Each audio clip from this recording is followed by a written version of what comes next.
ไม่สุงค่าพี่น้องเขาเลยก็เขาทั้งเสียงสองยามผู้อยู่คือว่าสังเชื่อว่าเขาเอาเงินเท่านั้นเมื่อหลุดต้านตีเสาสังขายานเขาตีเหนือจ้องหืออันนั้นเอาเงินเท่านั้นหลุดต้านตีเสาสังขายานเขาอันตึกเหลหาตุ้งซ้อมอยู่ซ้อมกิ่วซ้อมวานเจ้านั่นพวกไหนซึ่งเหมือนกันตั้งเขาคาในอีให้เขาเจ้านั้นตกมาไล่ในเขาว่านะก็เปิดสังเลยเป็นซึ่งนั้นในก็เปิดว่าเจ้าสังขายาหานเขาในเป็นผู้ไข่ป่วนตั้งตุค่าในโลกาสัมสลาลงในสิเลจังออกยานเฮิรนเยสิเฮ็ดเป็นสมณะยาหานเป็นผู้อันผัดยานเฮิรนเยเย่าเป็นผู้อันอำเกี่ยวข้องตั้งเฮิรนตั้งเยเย่าเป็นผู้อันอำเกี่ยวข้องลองคู่ของเฮิรนเยตั้งสิงเย่าสิจังออกยานเฮิรนหอสิเฮ็ดเป็นสมณะยาหานสิเข้าสู่ตั้งธรรมะอันเป็นลอกุตลาเย่าเกี่ยวข้องตั้งลอกาเย่าหน่อยสิ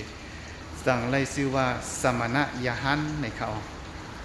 ผู้เป็นสมณะยาหันอันว่าในเป็นผู้เทียบขาดเปลี่ยนลองกิเลสาอันเป็นเหตุให้ไล่ตายเกิดที่ในโลกาสัมสาราลงในเสียเย่า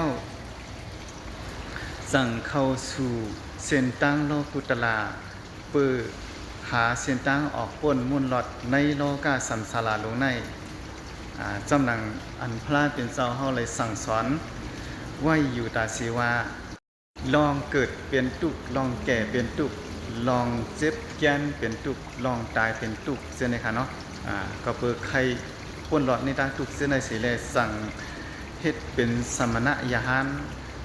สังเชื่อว่าผู้อันตึกเกี่ยวข้องจอมลองเงินลองต้องลองอุตสาหพิเศษลองเฮือนเย่อยู่เจ้าในเพื่อนไหนถึงมีตั้งตีป่นหลอดในโลกาสัมสาราวุตุค่าหลงในไรในขวะนะลองได้สิสุนตัวค่าได้สังเชื่อว่าเอาซ้อมธรรมวินัยอันพระเป็นเจ้าไรปัญญัติไว้เช่นนั้นเพื่อนไหนถึงเขาค่าถูกเลียเอาเงินคือเอาคำมือหลูมาด้านปันตีเจ้าสังขายานเขาถูกเลียเอาเงินเอาคำหลูด้านปันตีเจ้าสังขายานเขาอันตึกเลียหาตุ้งซ้อมอยู่ซ้อมวันซ้อมเวียงเช่นนั้นค่ะเนาะอันในสังเชื่อว่าเขาใครศาสนาพุทธะของเขายืนยาวกว่ามือนาข้าวหุงเนี่ยเขาถูดี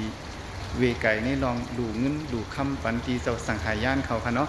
สังเชื่อว่าเจ้าสังขายานป้าไหลมีเงินมีคำปันไหนถึงเจ้าสังขายานป้านั่นก็เตมีกิเลสะเทียบขาดเป็นลองกิเลสะค่ะเนาะก็เปิดลองกิเลสะในสิแลเตเฮ็ดให้เจ้าสังขายานป้านั่นปนต่างตุกไล